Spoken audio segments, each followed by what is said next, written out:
Querido irmão, graça e paz, seja bem-vindo a esse canal. A leitura de hoje é o audiolivro Proteção contra o Engano, de Derek Prince. Curta, se inscreva e compartilhe o canal, para que mais vidas possam ser edificadas. E vamos à leitura.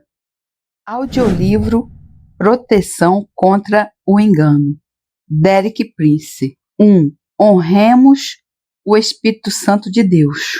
Esta é a primeira de uma série de 3 mensagens. Neste capítulo, tento analisar um problema que se tem manifestado em várias seções da igreja em muitas partes do mundo. No capítulo seguinte, procuro analisar como o problema surgiu. E no capítulo 3, aborda algumas formas que nos protegem de uma manifestação do problema. Esta primeira mensagem intitula-se Honremos Deus e o Espírito Santo. A verdade não é determinada pelos sinais e maravilhas. Em anos recentes, tem havido a nível mundial uma explosão de sinais e maravilhas. Alguns têm sido bíblicos e muito úteis, outros bizarros e não bíblicos. Os sinais e maravilhas não são novidades. Encontramos-los registrados em diversas passagens da Bíblia e em diferentes períodos da história da Igreja.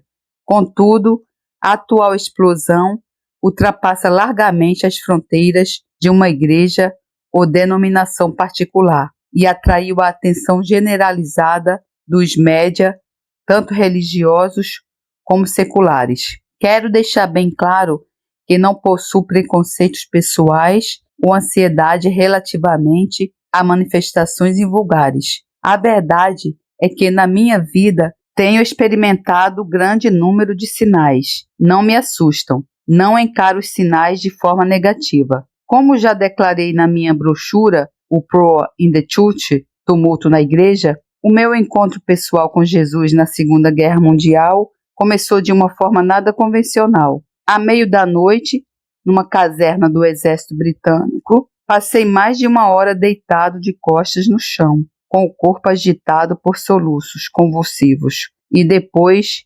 inundado por um rio de riso que a cada momento se tornava mais ruidoso. Na manhã seguinte, eu era uma pessoa completamente diferente, transformado não por um ato da minha vontade, mas por me render ao poder sobrenatural que me inundara. Fui à procura na palavra de diversas passagens que falam do riso. Para minha surpresa, descobri que para o povo de Deus, o riso não é, fundamentalmente, como imaginamos, uma reação a algo de cômico, mas antes uma expressão de triunfo sobre os nossos inimigos. No Salmo 2,4, Davi retrata o próprio Deus como alguém que se ri. Aquele que habita nos céus se rirá, o Senhor zombará deles. Aqui, o riso de Deus não é uma reação a alguma comédia apresentada na terra. É antes a sua resposta aos ridículos anões humanos que têm a ousadia de se opor aos seus propósitos. É a sua expressão de triunfo sobre todas as forças do mal. Por vezes, Deus enche-nos com o seu sorriso de tal maneira que passamos a poder compartilhar o seu triunfo sobre os que são seus e nossos inimigos. Mais tarde, pastoreei uma congregação em Londres que se reunia no último andar de um edifício de 5 andares. Certa noite, um coxo foi miraculosamente curado e largou as muletas.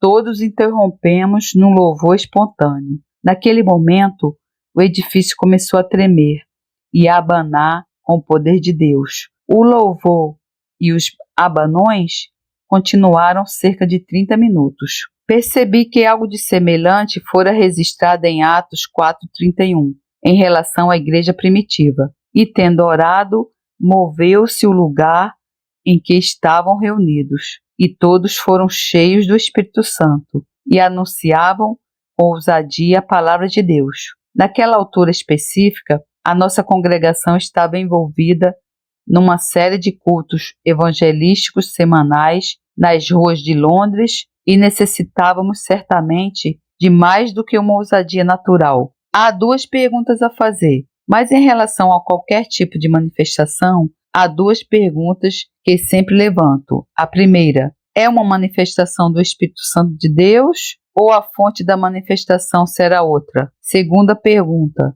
relacionada com a primeira. A manifestação está em harmonia com a Escritura? Em Timóteo 3,16, Paulo diz: toda a Escritura é divinamente inspirada por Deus. Por outras palavras, o Espírito Santo é o autor de toda a Escritura, e ele nunca diz ou faz seja o que for que o contradiga. Cada manifestação genuína do Espírito Santo harmoniza-se de alguma forma com a Escritura. Jesus adverte contra o engano no fim dos tempos. Gostaria de começar com alguns alertas dados por Jesus, em particular relacionados com o fim dos tempos, em que acredito estarmos a viver. São alertas contra o engano. Encontram-se em Mateus capítulo 24, versículo 4, 5, 11 e 24. Por outras palavras, 4 vezes em 21 versículos. Jesus alerta-nos especificamente contra o engano,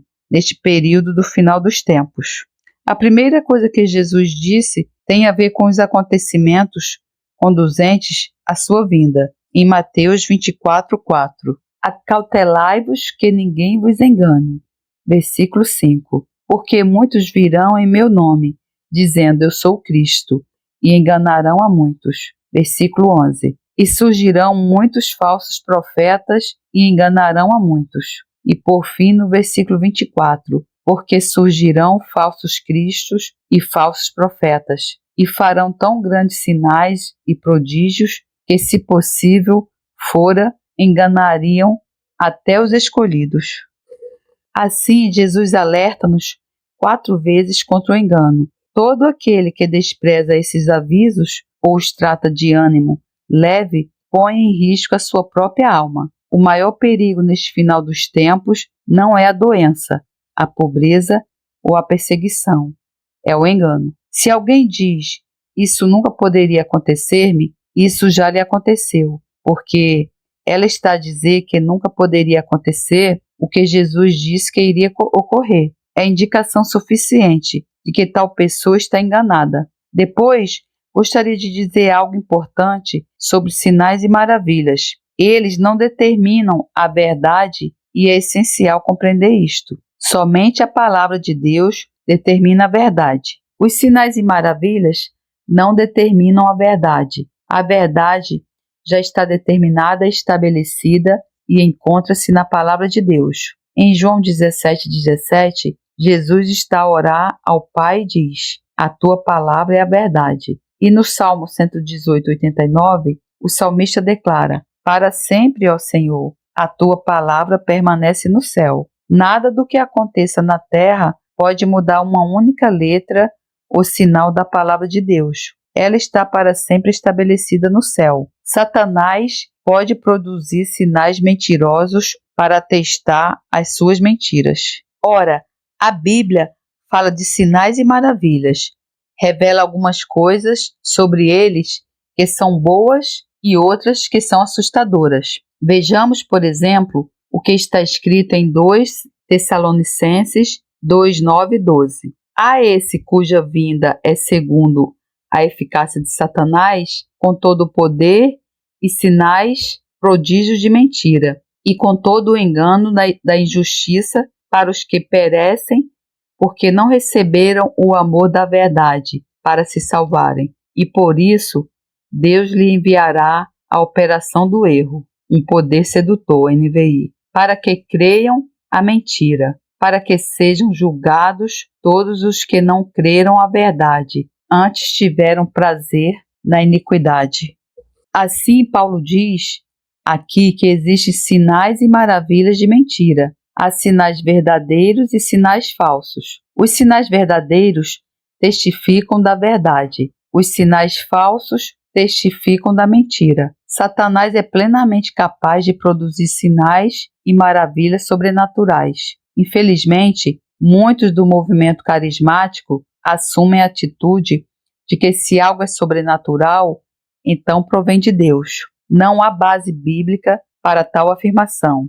Satanás é perfeitamente capaz de produzir sinais e maravilhas que atestem as suas mentiras, e a razão de tais pessoas serem enganadas deve-se ao fato de não terem recebido o amor da verdade. A tais pessoas, Deus enviará a operação do erro, envia-lhes um poder sedutor, forte engano. Essa é uma das declarações mais assustadoras da Bíblia. Se Deus te envia um poder sedutor, forte engano, ficarás enganado. Penso ser um dos mais fortes juízos de Deus, registrados na Escritura, enviar a tais pessoas um poder sedutor, forte engano. Tais pessoas serão condenadas, porque não creram na verdade, mas tiveram prazer na iniquidade. Nossa única segurança é conhecer a verdade da palavra de Deus. Portanto, sinais e maravilhas não são garantia que alguma coisa seja verdade. Só há uma forma segura de conhecer a verdade. Está na palavra de Deus. Jesus disse em João 8,32: Conhecereis a verdade e a verdade vos libertará. Não há outra forma de ter a certeza de podermos escapar ao engano nesses dias, a não ser conhecermos e aplicarmos a verdade da palavra de Deus à Escritura. Devemos examinar todas as coisas. Em 1994, estive pela primeira vez em contato direto com um dos grupos em que essas manifestações ocorriam. Um grupo de líderes assistiu a alguns dos seus cultos e regressaram todos entusiasmados, dizendo que haviam experimentado algo maravilhoso e que todos nós precisávamos também de o experimentar. Diziam: agora não é preciso testar, examinar, só é preciso abrir-se às manifestações e experimentá-las. Foi a primeira vez que comecei realmente a desconfiar de algumas dessas coisas, porque uma tal afirmação está em direta contradição com a Escritura. Em 1 Tessalonicenses 5,21, Paulo diz aos cristãos: examinai tudo, retende o bem. Assim, se não examinarmos as coisas, estaremos a desobedecer às Escrituras. E aquele que nos diz que não devemos examinar as coisas não está alinhado com a Escritura. O nosso coração pode enganar-nos. Não podemos confiar nos nossos corações para termos a certeza da verdade. Provérbios 28:26 diz: o que confia no seu próprio coração é insensato. Então, não sejas insensato. Não confies no teu próprio coração. Não confies naquilo que o teu coração te diz, porque não é de confiança. De novo, em Jeremias 17:9, o profeta diz: enganoso é o coração, mais do que todas as coisas, e perverso. Quem o conhecerá? A palavra enganoso em hebraico é muito interessante. Em 1946, frequentava a Universidade Hebraica de Jerusalém, como aluno convidado para estudar a natureza ou a lei da língua hebraica. Estava a escutar um professor perito nesse campo que discorria sobre este versículo, Jeremias 17:9. Enganoso é o coração, mais do que todas as coisas. Ele apresentou razões que mostravam que esta forma da palavra enganoso é ativa, não passiva. Não significa que o nosso coração é enganoso. Significa que o nosso coração nos engana, pelo que não podemos confiar nele. O professor mostrou um quadro muito vivo do que significa descobrir a verdade sobre o nosso coração. Dizia que é como descascar uma cebola. Tiramos casca após casca, sem nunca saber quando chegamos à última camada. E durante todo esse tempo, os nossos olhos lacrimejam. Durante 50 anos, essa imagem permaneceu nítida na minha mente. Um alerta intenso e bíblico para eu não confiar no meu próprio coração, para me revelar a verdade. Só há uma única fonte de verdade, e essa é a Escritura.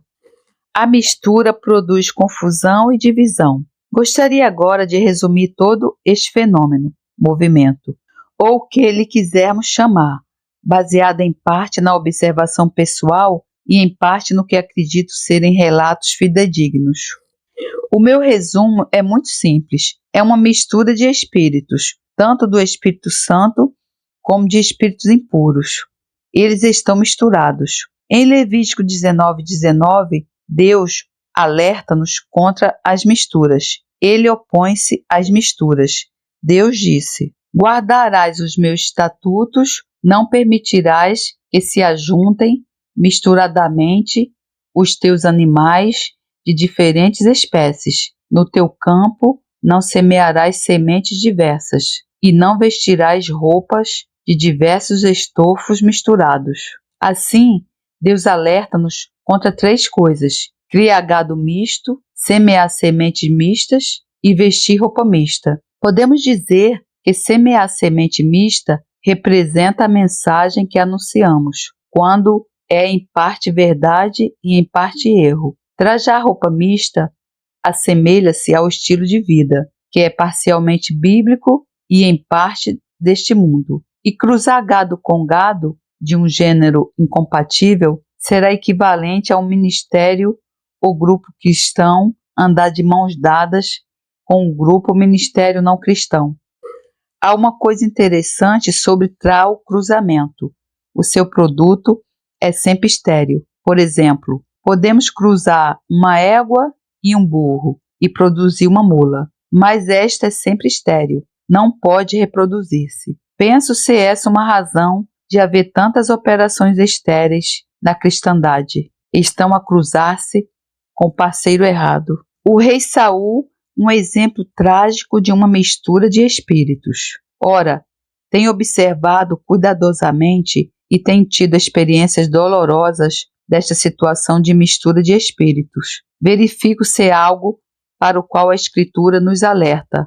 Por exemplo, há uma personagem na Bíblia, o rei Saul, que possuía uma mistura de espíritos. Certa vez, ele profetizou no Espírito Santo. Noutra ocasião, profetizou sob a influência de um demônio. A sua carreira é um verdadeiro alerta.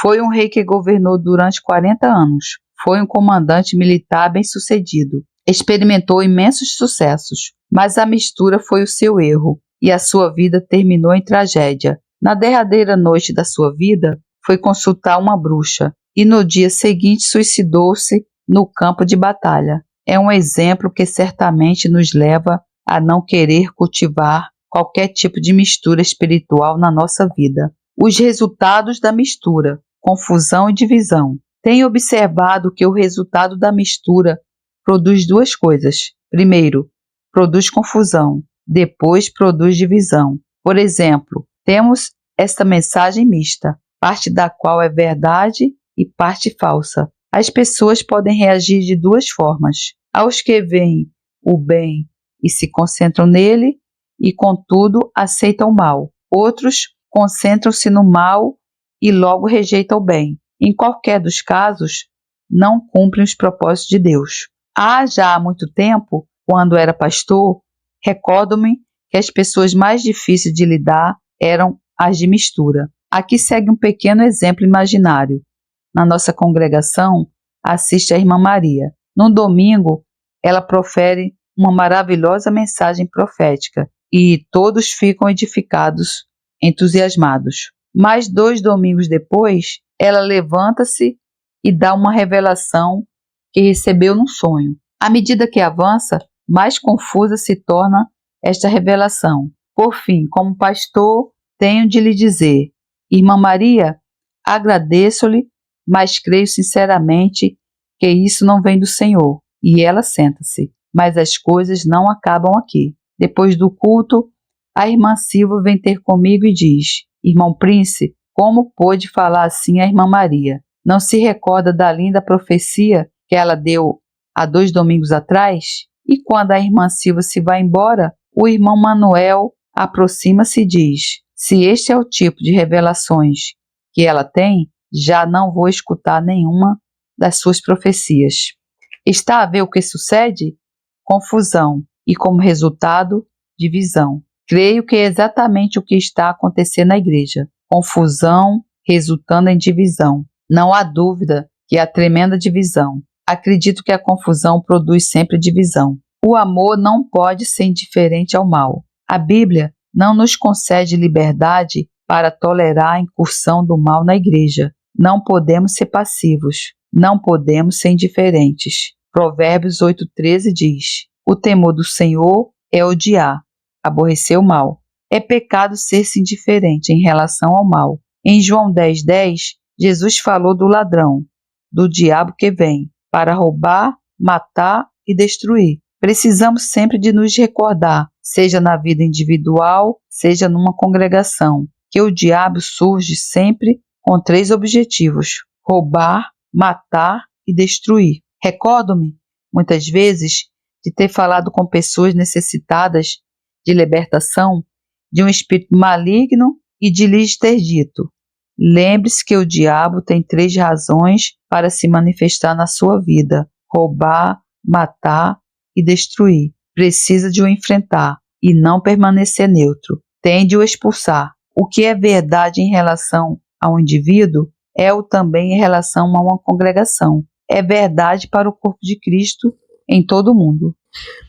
Algumas destas manifestações invulgares têm sido comparadas com manifestações invulgares que acompanharam o ministério de John Wesley, George Whitefield, Jonathan Edwards e Charles Finney. Houve sem dúvida manifestações invulgares no ministério desses 4 homens, e eu próprio estudei algumas, mas penso que as diferenças são maiores que as semelhanças com a presente situação. Vejamos 3 dessas diferenças. Primeiro, todos esses homens se baseavam numa forte pregação da palavra de Deus. Dificilmente faziam, fosse o que fosse, antes de pregarem a palavra de Deus, ou divorciado da pregação da palavra de Deus.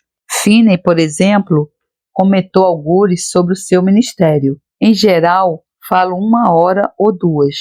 Não sei quantos cristãos contemporâneos no Ocidente escutariam um sermão de 2 horas, mas Finney apresentava a palavra na sua pureza e poder. Segunda diferença, todos esses homens faziam um forte apelo ao arrependimento. Essa era a exigência fundamental deles em relação às pessoas a quem ministravam. Há quem chame refrigério aquilo que vemos hoje, mas em Atos 3,19, Pedro diz que o refrigério deve ser precedido pelo arrependimento. Qualquer refrigério que deixe de lado o arrependimento não é bíblico. A terceira diferença é que no ministério desses homens não há, tanto quanto saibamos, relato de alguém deles ter imposto as mãos sobre as pessoas.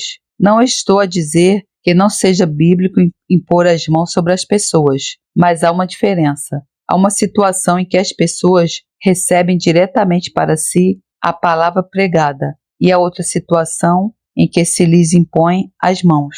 Deixe-me dar um exemplo. É como a chuva. Se estivermos ao ar livre e a chuva cair sobre nós, recebemos-la diretamente vinda do céu. Mas, por outro lado, se ela for armazenada numa cisterna, então não estamos a recebê-la diretamente do céu. Temos de levar em conta a cisterna e a canalização através da qual nos chega a água da chuva. Isso é algo muito vívido para mim, porque a minha primeira esposa, Lídia, e eu vivemos no Quênia durante 5 anos, numa casa em que a água potável provinha da chuva captada no telhado da casa e canalizada para cisternas de betão. Embora a água viesse do céu, aprendemos rapidamente por experiência que se permanecesse durante muito tempo na cisterna, criava bichos e, consequentemente, tínhamos de fervê-la para beber. Não havia nada de errado com a chuva quando ela caía do céu, mas algo acontecia na canalização através da qual nos chegava a chuva, que então já não era pura. Penso que é o mesmo, é verdade em relação à imposição das mãos. É um canal que nem sempre é puro. Recentemente, alguns ministros deixaram de apenas impor as mãos para fazer outros gestos, como acenar ou apontar. Contudo, isso não altera o fato de que algo está a ser transmitido através das mãos. Caso contrário, não há razão para utilizar as mãos. A questão importante permanece de pé. Essas mãos são canais puros, através dos quais apenas flui o Espírito Santo? Por exemplo, há pouco tempo Ruth e eu assistimos a um culto em que estavam a falar pastores profundamente envolvidos no atual movimento. Estávamos sentados, 2 filas atrás de uma mulher que passava por uma terrível experiência. Era como alguém continuamente a tentar de arrotar ou vomitar, e assim prosseguia sem parar. Por fim, eu disse a Ruth: acho que temos de tentar ajudá-la. Assim, embora fosse um culto no qual não tivéssemos qualquer responsabilidade, aproximamo-nos calmamente para falar com ela. Muito depressa, descobrimos que ela estava a falar numa língua, mas tornou-se-nos evidente que era uma língua falsa, não provinha do Espírito Santo. Desafiamo-la a confessar que Jesus é o Senhor, e ela não mostrou vontade de o fazer. Por isso concluí tratar-se de um falso espírito.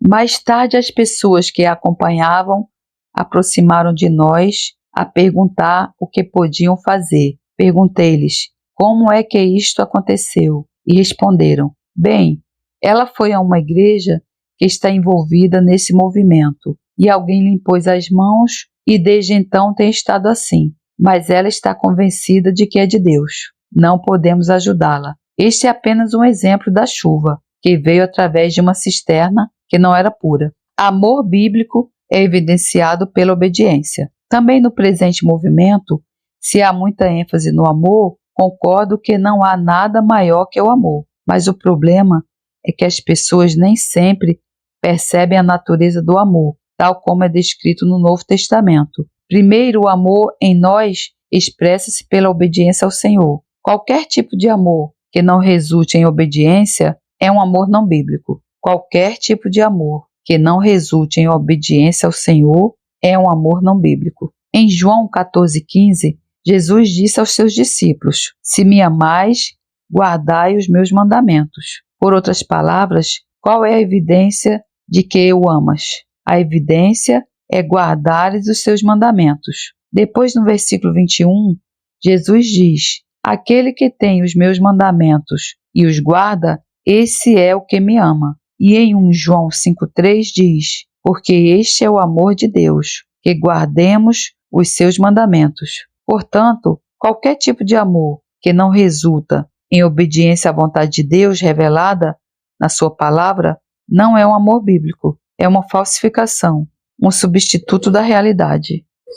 O amor de Deus pode castigar e exigir arrependimento. Depois precisamos de considerar a forma como Deus expressa o seu amor por nós. É verdade que Deus é nosso Pai e que Ele nos ama, mas como Pai, se necessário, está preparado para nos disciplinar. Nas mensagens às 7 igrejas, retratadas em Apocalipse, diria que Laodiceia é provavelmente a que mais de perto corresponde à igreja contemporânea no Ocidente. A essa igreja, o Senhor disse: eu repreendo e castigo a todos quanto amo. Sê, pois, zeloso e arrepende-te. Apocalipse 3,19. Assim, o amor de Deus não é desregrado, não é sentimental, é terra a terra. Se nos afastarmos dos seus caminhos e formos desobedientes, o seu amor manifesta em repreensão e castigo, e ordena-nos que nos arrependamos. Uma vez mais, temos o problema de tentar obter o que Deus promete, mas deixando de lado a condição básica do arrependimento, e isso é engano. Recentemente, li o seguinte comentário de um mestre britânico da Bíblia. Alguns cristãos tomam o texto Deus é amor e transformam-no, levando-o a dizer: o amor é Deus. Por outras palavras, nada pode estar errado se estiver enraizado no amor. Contudo, qualquer amor que se interponha entre nós e Deus é um amor ilegítimo. De modo semelhante, qualquer amor que nos desvie da obediência à palavra de Deus é ilegítimo. 3 marcas que identificam o Espírito Santo. Em tudo quanto temos estado a falar sobre este fenômeno mundial, creio haver uma questão central, subjacente, em geral obscurecida. De fato, muito raramente se chega sequer a abordar esta questão, que consiste em saber qual a identidade do Espírito Santo, como reconhecer o Espírito Santo, como saber quem é o Espírito Santo e como distinguir o Espírito Santo de outros espíritos. Recentemente, li uma declaração de uma defensora da Nova Era que dizia o seguinte a propósito desse movimento: quando o Espírito Santo vier,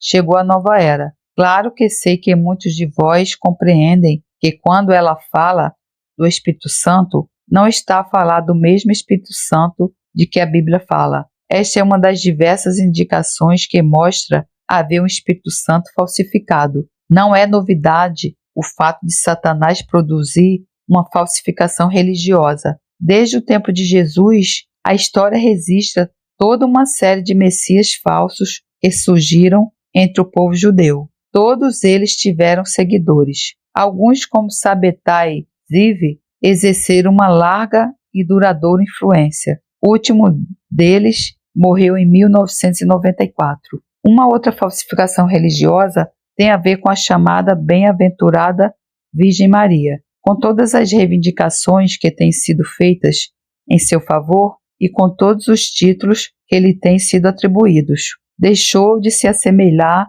à humilde donzela judia que se tornou mãe de Jesus e mais tarde dos seus irmãos e irmãs. Contudo, ao longo dos séculos, esta falsificação reivindicou a devoção de milhões de cristãos sinceros. Primeiro, o Espírito Santo é Deus e ninguém usa Deus. Precisamos, portanto, de estar em guarda para não recebermos um Espírito Santo falsificado. Gostaria de sugerir 3 formas de identificar o Espírito Santo, de reconhecer quem é o Espírito Santo. A primeira forma menciono na minha brochura Uproar in the Church, Tumulto na Igreja, que escrevi há 2 anos, 1994.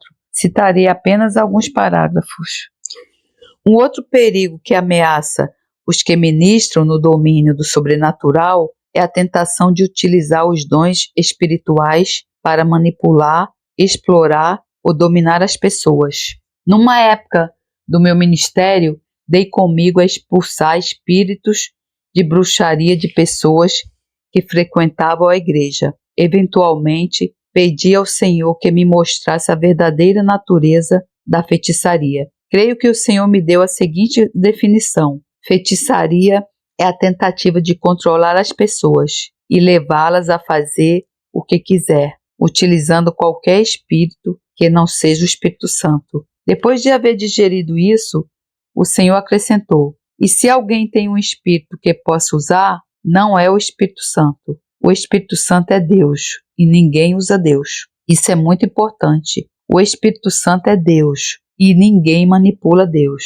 Depois pressigo na brochura. Hoje, tremo interiormente quando vejo ou ouço de alguém que reivindica ter dons espirituais que usa livremente conforme lhe agrada. Não é de certeza por acaso que alguns dos que fizeram tais reivindicações tenham acabado em graves erros doutrinários. É importante ver que há uma diferença entre o Espírito Santo como pessoa e os dons do Espírito Santo. Em Romanos 11:29, Paulo diz-nos que os dons de Deus são sem arrependimento. Por outras palavras, assim que Deus nos concede um dom, não nos tira. Somos livres para usar ou não, ou para lhe darmos mau uso disso. Mas mesmo que o utilizemos mal, Deus não nos tira.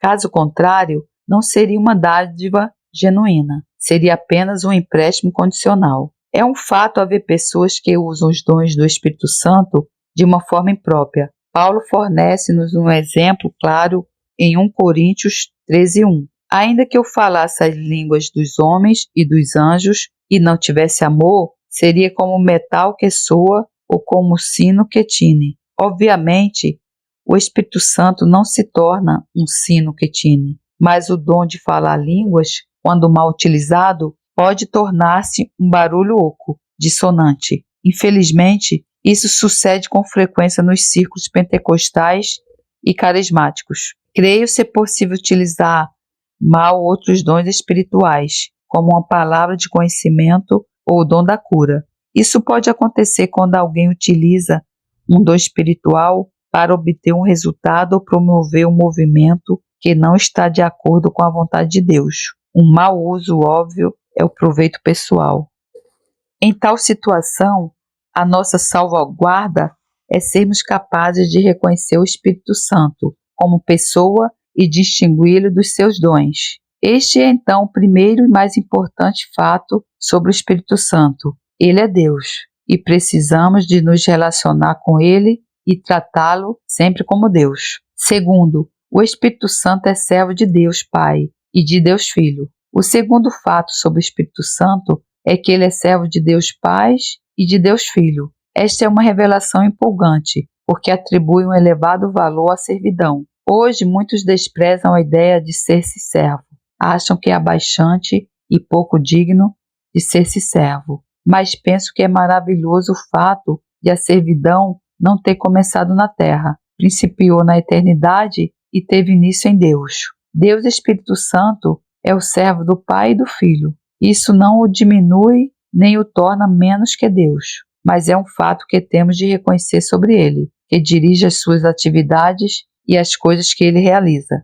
Ele se concentra em Jesus, não em si mesmo. Em João 16, 13 e 14, Jesus dá-nos uma ideia do ministério e atividade do Espírito Santo. Mas quando vier aquele Espírito de verdade, ele vos guiará em toda a verdade, porque não falará de si mesmo, mas dirá tudo o que tiver ouvido, e vos anunciará o que há de vir. Ele me glorificará, porque há de receber do que é meu, e vô-lo há de anunciar. Estamos então a ver. O Espírito Santo não fala de si mesmo. Ele não tem uma mensagem sua. Não é espantoso? Apenas nos relata o que ouve do Pai e do Filho. Em segundo lugar, o seu alvo não é glorificar-se, sem atrair a atenção para si, mas glorificar e chamar a atenção para Jesus. Essa é a segunda importante forma de identificar o Espírito Santo. Gostaria que prestasse atenção ao seguinte, porque o que eu vou dizer é revolucionário. Qualquer espírito que se concentre no Espírito Santo e o glorifica, não é o Espírito Santo. Isso é contrário a toda a sua natureza e propósito. Assim que tivermos percebido isso, os nossos olhos abrir-se-ão para muitas das coisas que se passam na igreja e que de outra forma são difíceis de entender. Qualquer espírito que se concentre no Espírito Santo e o glorifica, não é o Espírito Santo. Por exemplo, temos um maravilhoso coro que cantamos sobre o Pai, o Filho e o Espírito. O primeiro verso diz do Pai: glorifica o teu nome em toda a terra. O segundo verso diz de Jesus, o Filho: glorifica o teu nome em toda a terra. O terceiro verso diz do Espírito: glorifica o teu nome em toda a terra. Gosto de cantar os dois primeiros versos, mas recuso-me a entoar o terceiro, porque para mim não é bíblico. O Espírito Santo nunca glorifica o seu próprio nome. O seu alvo é glorificar aquele que o enviou. Nas Escrituras, não há orações dirigidas ao Espírito Santo. Deixe-me acrescentar mais alguma coisa que talvez o surpreenda. Não encontro em lado nenhum da Escritura um exemplo de uma oração dirigida ao Espírito Santo. Tanto quanto entendo, ninguém na Escritura jamais orou ao Espírito Santo. Seria bom verificar por si próprio, mas tenho procurado cuidadosamente e ainda não encontrei um único exemplo. Pode perguntar por quê? A minha resposta é: trata-se de uma questão de protocolo celestial. Hoje em dia, há tão pouco respeito pelo protocolo na Terra que, por vezes, não percebemos que é um protocolo no céu. É um protocolo respeitante a uma relação senhor-servo. Numa tal relação, quando lidamos com o servo, não falamos com o servo, mas com o Senhor. Pedimos ao Senhor que diga ao seu servo o que fazer. Está errado abordar diretamente o servo quando o seu Senhor está disponível para nos receber. Acredito haver um protocolo no céu.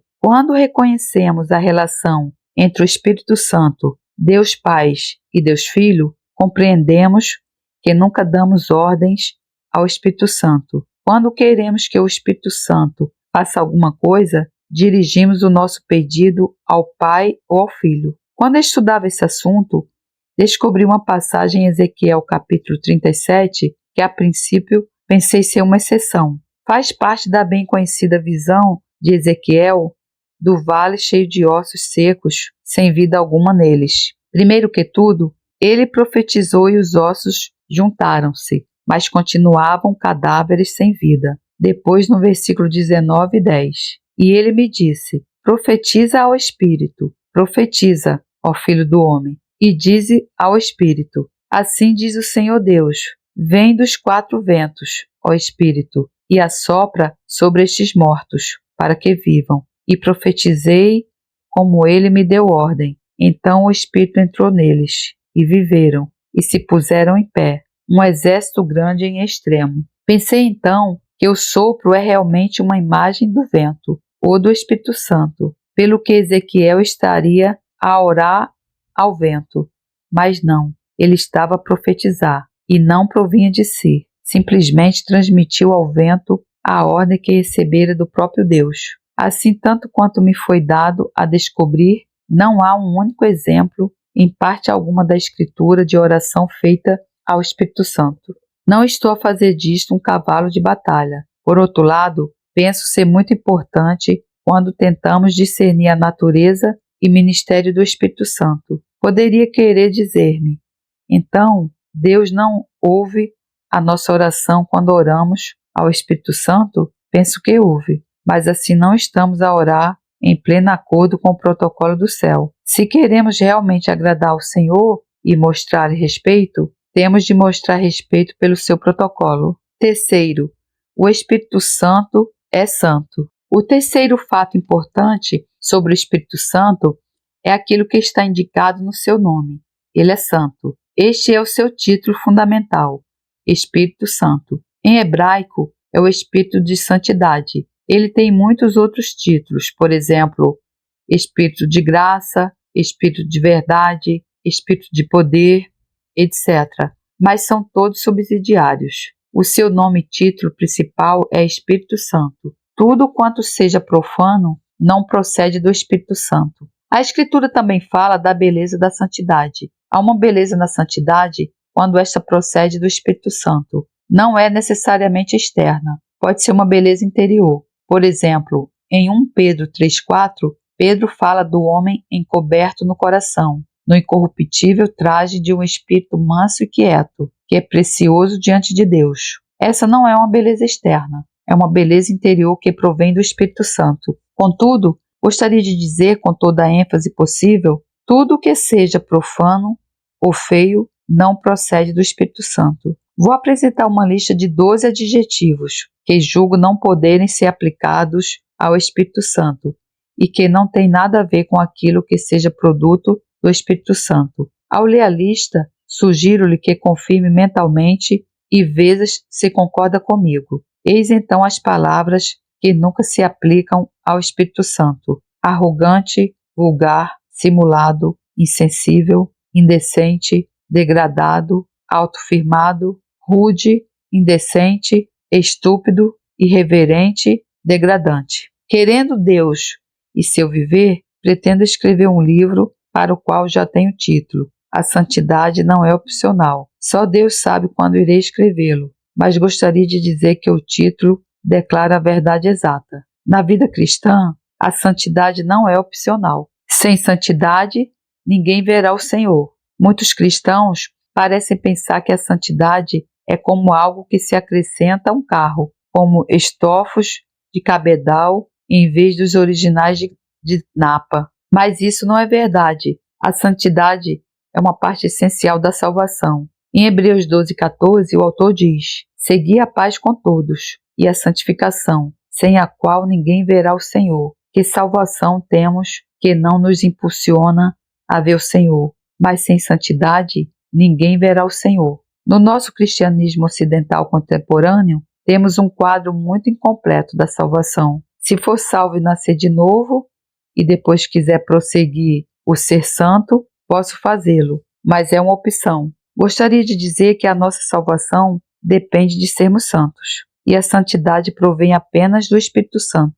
O Espírito Santo não faz com que os cristãos se comportem como animais. Há muitas características de alegados movimentos do Espírito Santo que poderia apontar e apresentar como exemplo de coisas que não são santas, mas vou indicar apenas uma, que é o comportamento animal em seres humanos atribuído ao Espírito Santo. Há muitos desses exemplos, alguns dos quais testemunhei pessoalmente, e outros que me foram relatados. Primeiro, não conheço passagem alguma da Escritura em que o Espírito Santo leve um ser humano a comportar-se como um animal. Temos o exemplo de Balaão, mas esse é um forte contraste. Deus levou a burra de Balaão a falar como um homem, mas nunca levou Balaão a zurrar como um burro. Houve um homem a quem Deus levou a comportar-se como um animal, Nabucodonosor, e foi tirado dentre os homens e comia erva como os bois, e o seu corpo foi molhado do orvalho do céu,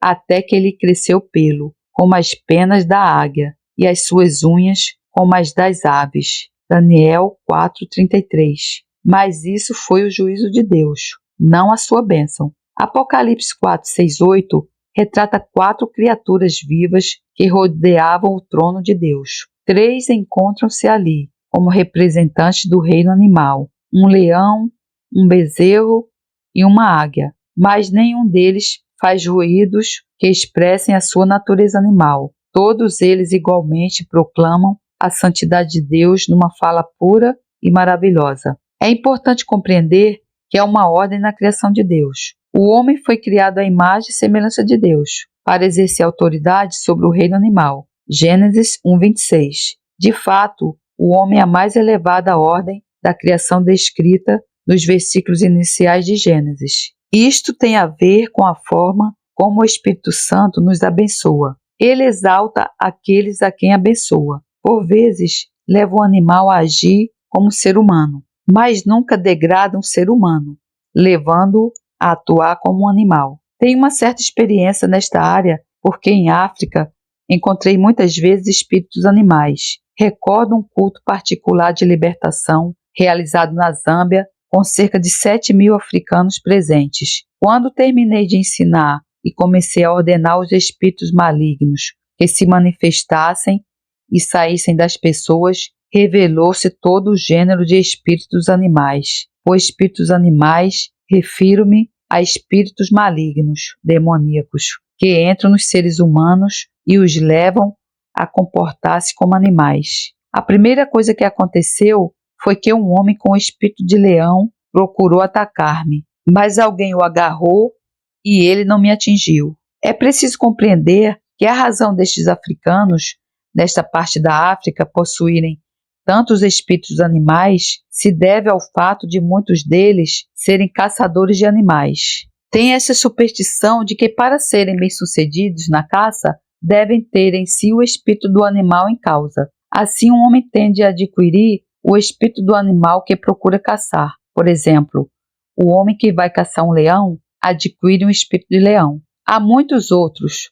Lidamos com o espírito de javalis selvagens que levam as pessoas a forçar na terra com o nariz como um javali selvagem à procura de alimentos. Há também muitos espíritos de serpentes. Manifestam-se em geral em mulheres e quando isso sucede, as mulheres deitam-se de barriga e rastejam como as serpentes. Tudo isso testemunhei pessoalmente. Há um outro espírito cuja ação não testemunhei, mas de que um casal missionário que organizava a reunião me falou. Mais tarde, conheci a senhora em causa. Era uma cristã muito amorosa, uma professora, mas o marido era caçador de elefantes. Quando se dirigiu ao casal de missionários para ser liberta, eles ordenaram ao espírito de elefante que saísse. De imediato, ela pôs-se de gatas e rastejou em direção à porta aberta. Encostou a testa a uma pequena árvore e começou a tentar derrubá-la.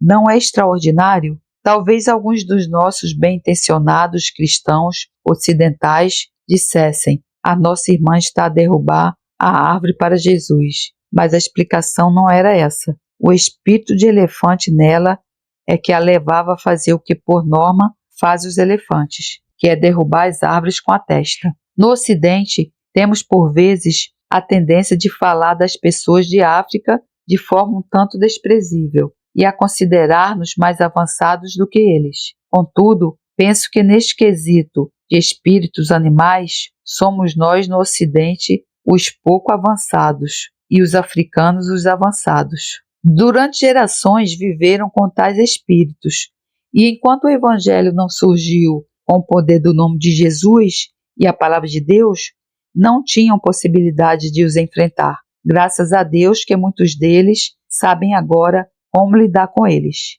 Um outro exemplo de que tenho inúmeras informações são as pessoas a comportarem-se como cães. Sou um apaixonado por cães, mas penso que devem ser colocados no seu devido lugar. Não acredito que o Espírito Santo leve jamais alguém a ladrar ou saltar como um cão. Sempre que ocorrem tais manifestações de espíritos animais, há certos passos que precisamos de tomar. Não podemos tolerar ou encorajar tais manifestações, nem podemos esconder a cabeça na areia e fingir que não aconteceu. Em Mateus 12:33, Jesus instrui-nos: ou fazei a árvore boa e o seu fruto bom, ou fazei a árvore má e o seu fruto mau, porque pelo fruto se conhece a árvore. Sempre que houver um fruto mau, provém de uma árvore má. Não basta livrar-nos do fruto mau, temos também de cortar a árvore má que o produziu. Se não o fizermos,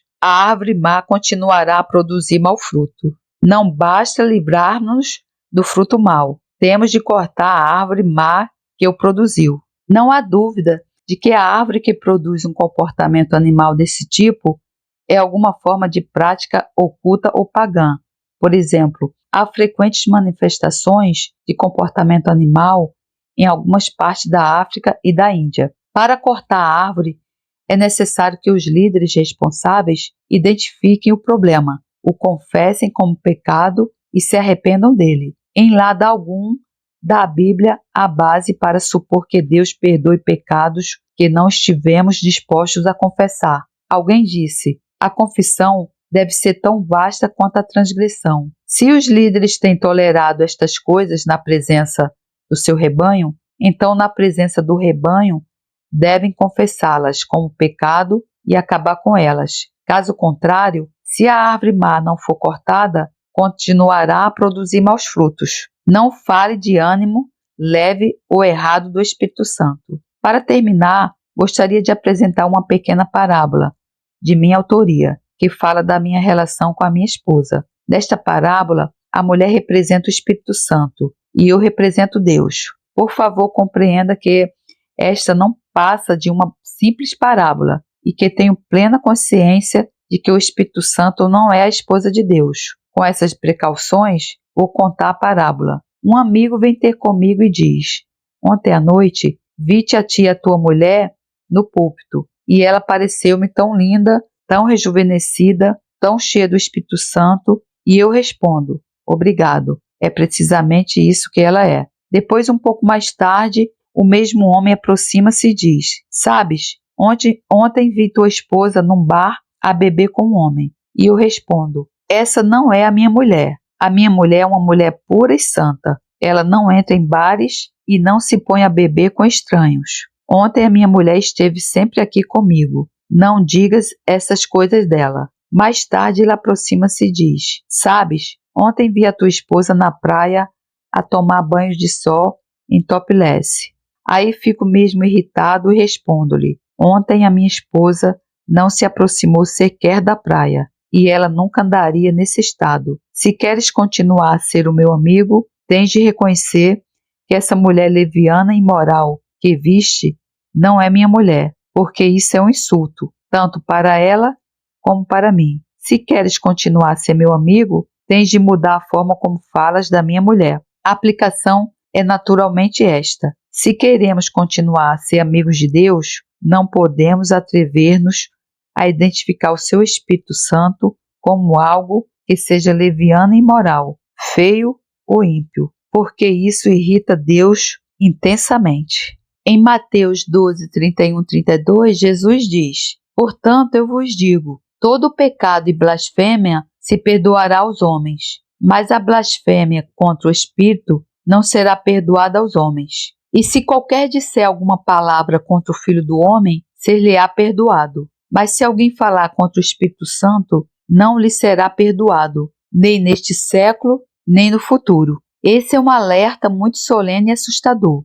Fomos avisados pelo próprio Jesus para sermos muitíssimo cautelosos quanto à forma como falamos do Espírito Santo, quanto ao modo como representamos. Jesus utiliza a palavra blasfêmia e resolvi procurar no lexo grego. O significado fundamental de blasfêmia é este: falar levianamente ou sem bases de coisas sagradas. Assim, quando falamos levianamente ou sem bases relativamente ao Espírito Santo, ou quando deturpamos o seu caráter, por definição estamos próximos de blasfêmia. Se já agiu ou tiver a tendência a agir assim, ou se tem estado associado a quem atua dessa forma, gostaria de dar-lhe um conselho sincero. Arrepende-te, resolve de uma vez por todas essa questão com Deus e nunca mais torne-se culpado de desvirtuar o Espírito Santo de Deus. O Espírito Santo é santo e ele é Deus. Glória a Deus, louvado seja o Senhor, que a graça do Senhor Jesus Cristo, o amor de Deus e a comunhão do Santo Espírito estejam com vocês. Amém. Deus lhe abençoe.